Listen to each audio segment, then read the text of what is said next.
мэриянын астыда болчу. Бул жерде болсо экинчи троллейбус 1801 номерлүү троллейбус экен. Остановка болуп калыптыр да бул жерчи. Ушул кантип болсун, остановкага токтошпой. Канча убакыттан бери турат бактыш. Ушулай этпей эле көрсө жүргүнчүлөр түшүрүп атыптыр.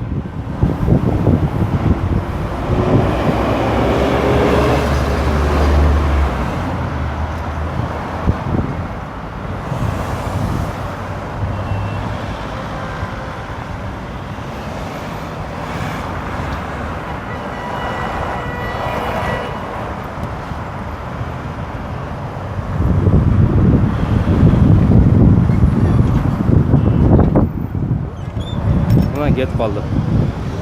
Нормально жүрүп кетип калды.